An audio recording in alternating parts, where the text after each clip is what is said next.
In the Zone, presented by TD. It's another edition of In the Zone presented by TD. Ben Ennis, Mike Wilner in the TD Comfort Zone at Rogers Center. Mike, we talked about it last week. We're going to talk about it this week. Hopefully we don't have to talk about it next week. But the Blue Jays are in the throes of a full-blown pitching crisis right now. And it was a crisis when you lose 3 starters in 4 games. It's even more so when your ace cannot find the broad side of the barn, which is the case right now with Ricky Romero. He was a bona fide ace last year. I just tend to think that he's lost it. I think he's healthy. He says he's healthy. I mean, what do you make of it? I wouldn't say he's lost it. I think it's awfully premature for that. He was terrible Wednesday afternoon at Fenway Park. 90 pitches to get 9 outs, 6 walks, 9 runs, 8 earned. He's not commanding his fastball at all right now, and that's what everything builds from. He's got this killer changeup.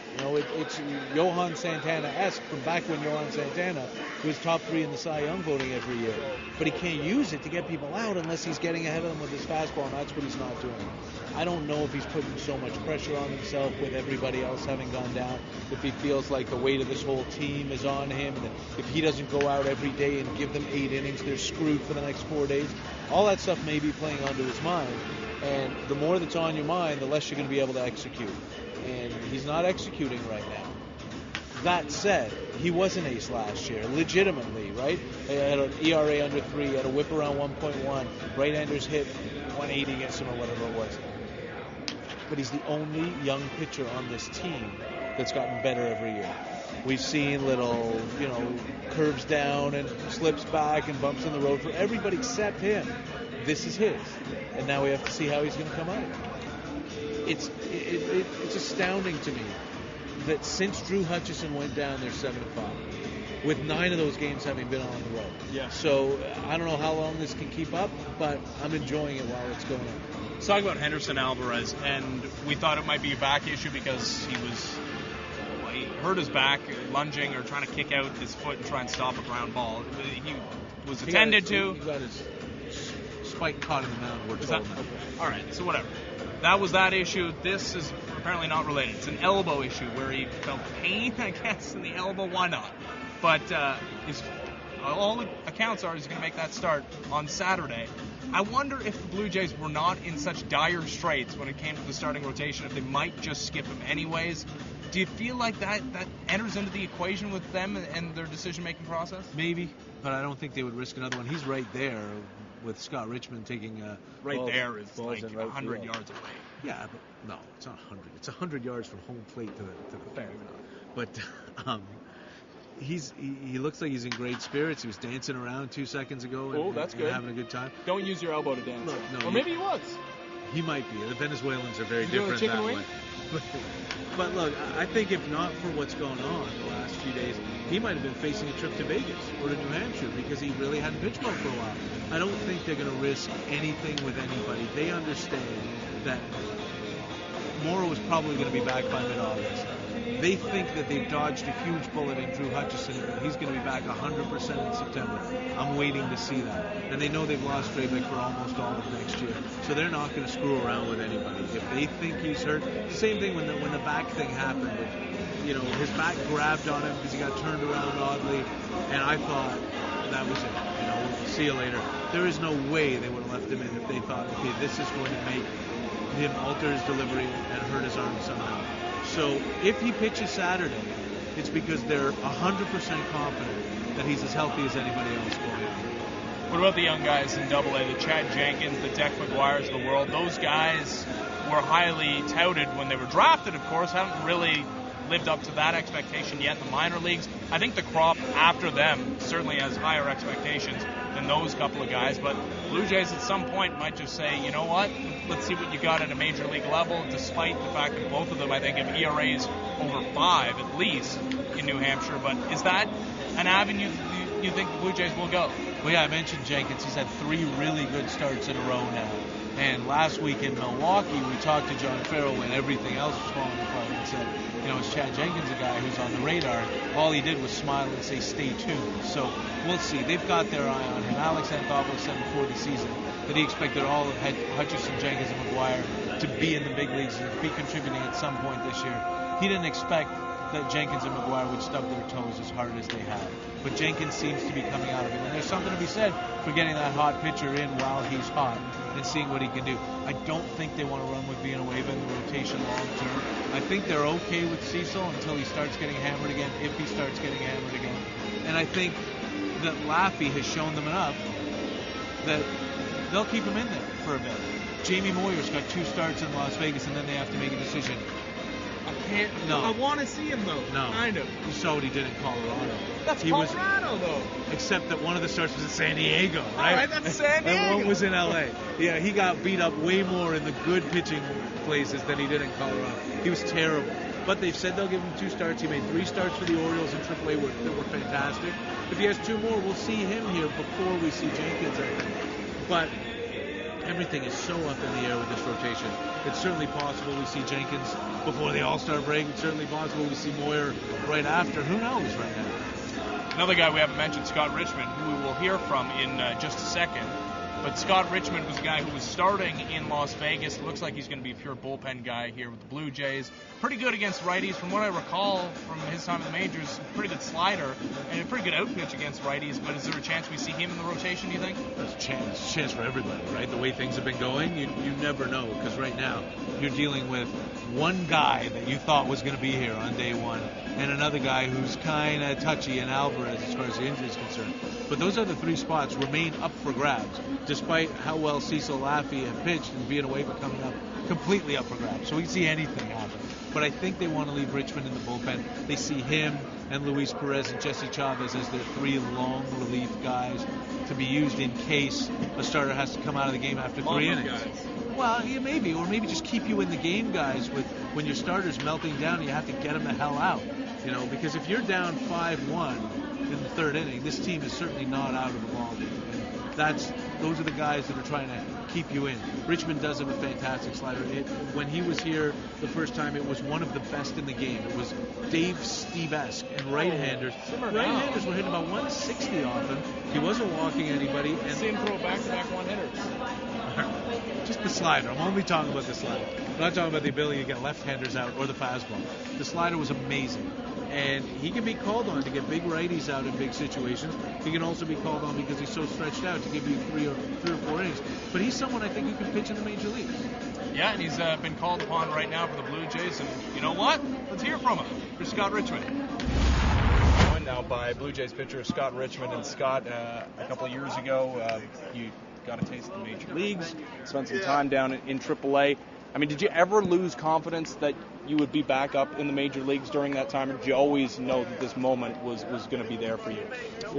I can't say I always knew that moment was going to be there for me, but, I always trusted my abilities, and I always worked hard and, just trying to hone my craft and just trying to keep putting myself in good situations, and it ended up happening. It was tragic news up here, so just trying to help out as much as I can.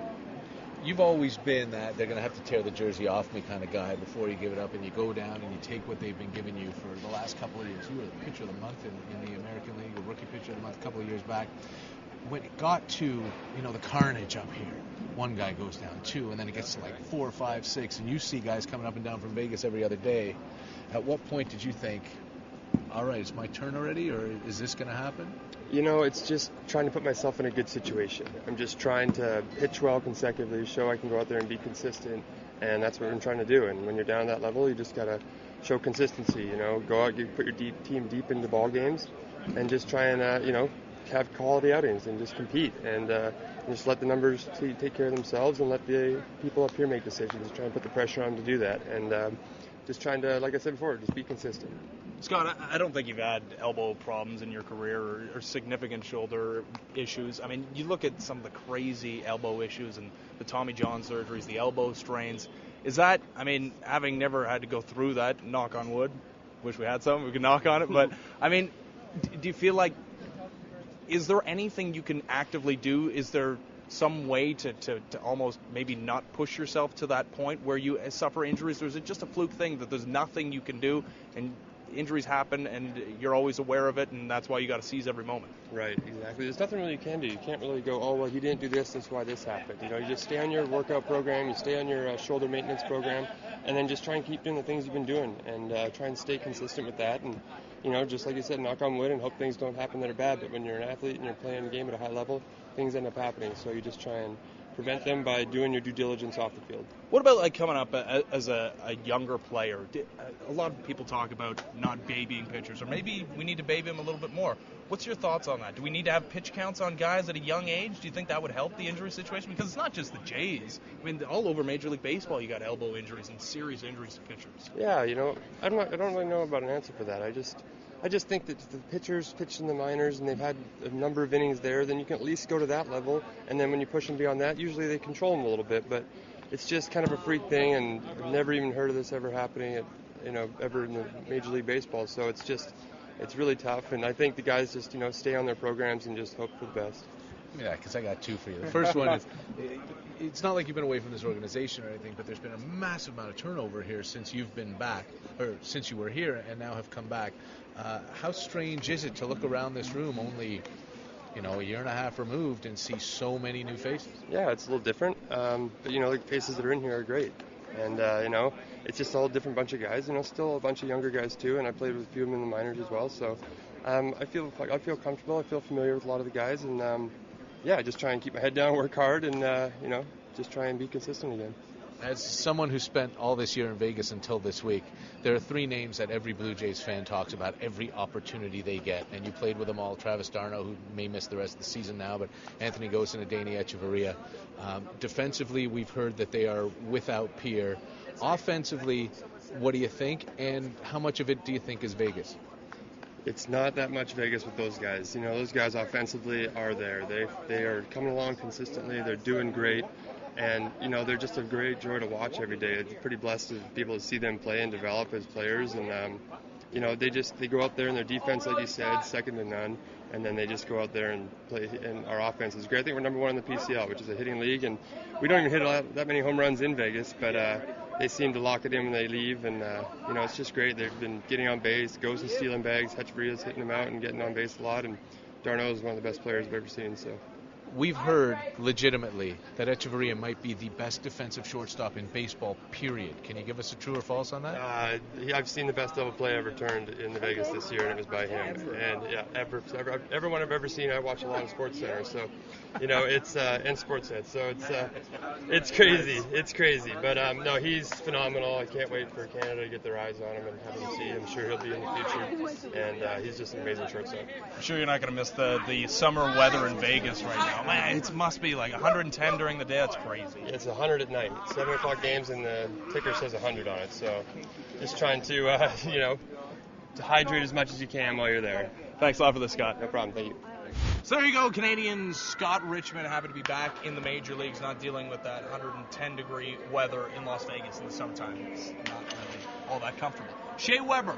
He's a defenseman for the Nashville Predators, restricted free agent come July 1st, and apparently big baseball fan. Didn't know he was down at Rogers Center, though, checking out the game. He's a good friend of JP Aroncevia's, playing for the Predators, and JP makes his home in Nashville. Got to check up with him. Here's that conversation. And Shea, let's talk about your association with JP Aroncevia. Obviously lives in Nashville and Predator, and we don't know what's going to happen come July 1st, obviously, with yourself, but looks like you guys have gotten a bit of a friendship together, having him in Nashville. I'm sure he's been to a lot of games. Yeah, he has. I was fortunate enough to meet him this year, and we built a little bit of a relationship, him spending a lot of time there, coming to some games, and he's a great guy, so definitely rooting for him, and it's fun to be able to come out here and watch some games. Shea, you're a BC guy here in Toronto. It's never been a Major League Baseball team out in BC, but are the Jays your team as a Canadian, and following the team and knowing JP, is that the team you root for in Major League Baseball? Yeah, for sure. I mean, as a Canadian growing up, there was two teams, obviously the Jays and the Expos. I was always a Jays fan, and continue to support them and cheer for them all the time. How much of a baseball fan are you? Do you get to follow it? Obviously, it kind of syncs up with your season that you're able to catch some games once the season's over. Yeah, I'm a pretty big fan. I played baseball growing up too. I quit when I was 16, so I know the game pretty well, and obviously still enjoy watching it. Do you get to talk to JP about the differences, similarities as being a professional hockey player, being a professional baseball player? Because obviously it's a little more grueling, I would think, being a hockey player, taking all those hits and, well, for yourself, laying out all those guys. But in baseball, it's an everyday type of thing, swinging the bat. I mean, is there differences, similarities, one easier than the other, do you think? It's different for sure. Obviously, they're going every day. I mean, it's there's not much time for them to rest. I think it's more mentally draining maybe. Obviously, our bodies might take a little bit more of a licking, but they're playing 162 games. We're only playing 82, and it's kind of neat to see his perspective on what the difficulties are and the good things about it. Shea, obviously we're coming up to an interesting time for you come July 1st and free agency for you. Man, you're in Toronto, but I know you don't want to put your cards on the table. The things have to play out, but I mean, is there anything you even want to say about this part in your career? You know what? I'm still restricted, so I've got nothing to worry about come July 1. I'm just gonna wait and see what Nashville's gonna do, and it's an exciting time. It's summer. You're training, getting ready for next year, and building up as much as you can. Thanks a lot for this, Shea. Thank you. Shea Weber, good Canadian kid, and I sound like grapes there. I'm sorry, but yeah, he's a good guy. A lot of hockey players are wearing Jays hats. We saw it with who was it? Drew Doughty wore a Blue Jays hat for the LA Kings. We haven't mentioned at all that Adam Lind is back with this team. He had to hit a homer. He's only played 3 games. Actually, 2 games. He only started 2 games. Gotten 3 though. But Adam Lind is back, and he's going to hit 8 or 9, it looks like. He's not going to be back in his customary 4 or 5 slot, so he's going to be given a little bit of time to get his feet back on. I wouldn't put it past him to be back in the middle of the lineup before the weekend was over. He's only played 1 game. He's only started 1 game, in that game in Boston. But his first pinch hit appearance, he was aggressive right away, and he drove a ball 405 feet into the triangle in right center. Would have been gone here, would have been gone in a lot of ballparks. He got 2 hits in the 1 game he did start. He went down to Vegas and he did exactly what they asked him to do. And he hit 10 doubles and 8 homers in 31 games, and his OPS was 1120, and he was hitting over 400 most of the time. So yes, it's Vegas, and yes, they're Pacific Coast League numbers, but you can't ask him to do any more than he did down there. They say he's got his confidence back. They say he's got all this stuff out of his head right now, and he's just concentrating on being the aggressive guy that he used to be. Kelly Johnson's having a really hard time. I think that it's going to be really, really soon. As we sit here before Thursday night's game, Lind is hitting 8th. But I think he'll be hitting 5th relatively quickly. A couple of guys with stuff out of their heads. Mike Wilner, I'm Ben Ennis. Sorry, I spoke for you. I don't have anything in my head. Adam Lind, maybe, can be hitting a little higher in the lineup as we move forward. The Blue Jays starting that series against the Los Angeles Angels of Anaheim. He's Mike Wilner. I'm Ben Ennis. Hope you enjoyed it. This has been another edition of In the Zone presented by TD. We'll see you next week.